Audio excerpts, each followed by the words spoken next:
విషయాలే చెప్తాను. వినాలా? నాకు జరిగిన విషయాలు కూడా చెప్తాను.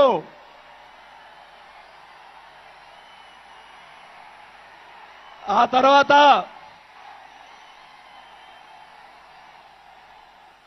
ఆయన జగన్మోహన్ రెడ్డి గారు పార్టీ పెడితే రాజకీయ భిక్ష పెట్టాడు కాబట్టి నేను మంత్రి పదవి వదులుకొని ఆయన వెంట నడిచాను.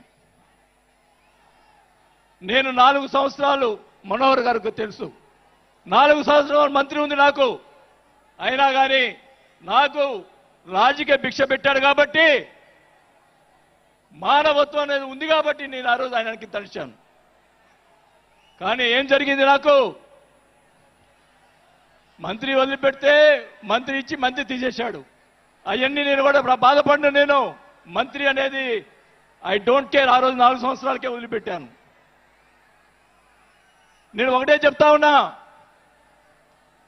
మన వంశీ గారిని ఆయన చెప్పాడు కదా, మన ఈయన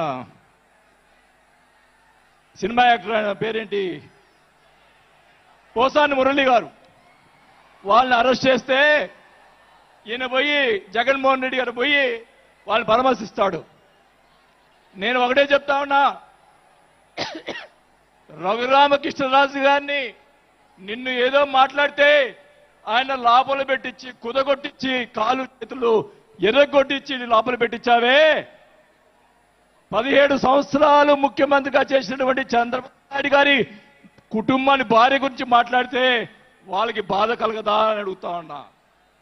ఆ రోజే నేను ఖండించాను, నేను అసెంబ్లీలో ఆ రోజే.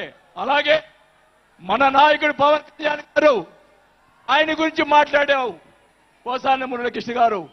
ఆయన కళ్ళైన చేస్తుంటే లక్షలాది మంది జన సైనికులు నీకు తుప్పు తుప్పుగా రాలగొట్టేవాళ్ళు. ఆయన మౌనం వహించారు.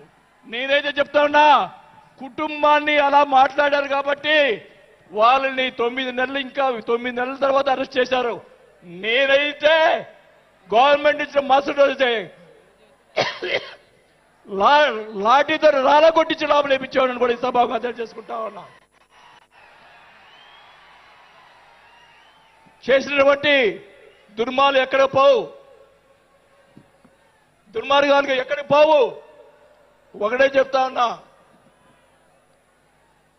నేను 5 సార్లు ఎమ్మెల్యే, 2 సార్లు మంత్రి అయినా కూడా, నేను ప్రతిపక్షంలో ఉన్నప్పుడు కూడా మన నాయకుడు పవన్ కళ్యాణ్ గారు వైసీపీని ఒకరోజు అందరినీ తిడుతూ, ఒక బాలినేని శ్రీనివాసరెడ్డి గారు లాంటి మంచి వాళ్ళు ఉన్నారని చెప్పి ఆ రోజు చెప్పిన రోజే నేను జనసేనలో చేరి ఉండాలి అని కూడా తెలియజేసుకుంటా ఉన్నా.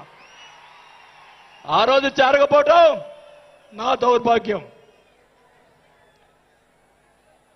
నేను ఈరోజు చెప్తా ఉన్నా, స్పీచ్ 9 నెలలు అయిపోయిందమ్మా ఇవ్వటం, అందువల్ల గొంతు ఇది అయిపోయింది. దయచేసి నేను మీ పిఠాపురం సాక్షిగా నిజాలే చెప్తా ఉన్నా. గవర్నమెంట్ వచ్చిన తర్వాత చిన్న చిన్న కార్యకర్తల మీద కేసులు పెట్టి లోపలేశారు. వాళ్ళని కాదండి లోపలేయాల్సింది, కోట్లు సంపాదించున్నారు. వాళ్ళని ఇంకా లోపలేలా, అదే నా బాధ. స్కాములు చేస్తున్నారు, కార్యకర్తలు పట్టించుకోలేదు. కోట్లు సంపాదించి ఈరోజు రకరకాలుగా మాట్లాడుతూ ఉన్నారు.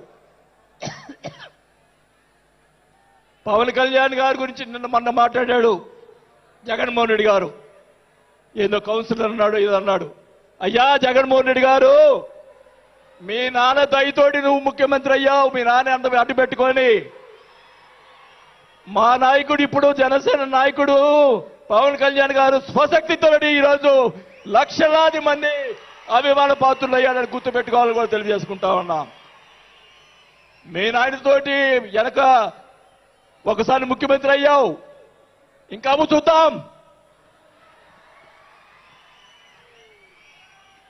నేను ఒకటిగా చెప్తా ఉన్నా, నేను పవన్ కళ్యాణ్ గారిని కలిసినప్పుడు రాశారు చాలా మంది, కొన్ని పత్రికల్లో మీడియా వాళ్ళు రాశారు. ఏం రాశారు? బాలినేని గారు చాణక్యుడు కూటమిని విడగొడతాడని చెప్పి కొన్ని పత్రికలు రాసినాయి. నేను అనుకున్నాను నా వల్ల పవన్ కళ్యాణ్ గారికి ఏ ఇది రాకూడదు, నా ధ్యేయం నా కోరికల్లా ఆయన పైకి ఎదగాలని తప్ప వేరే ఉద్దేశం లేదు. నేను ఆయన కలిసినప్పుడు ఒకటే అడిగా, అందరూ అనుకున్నారు ఎమ్మెల్సీ ఇచ్చి మినిస్టర్ ఇస్తారని చెప్పి కొన్ని ఇతర పత్రికలు రాశారు. నేను ఆయన ఏమీ అడగలేదు, ఒకటే అడిగా, సార్ మీతో నాకు సినిమాలు తీయాలని సార్ అని అన్నా. నా కోరిక అదే సార్, నేను 5 సార్లు ఎమ్మెల్యే 2 సార్లు మంత్రి అయ్యా, చాలు నాకు ఇట్లాంటి బూతులు తిట్టే రాజకీయాలు మాకు వద్దు సార్, మీతోటి ప్రయాణం చేస్తా.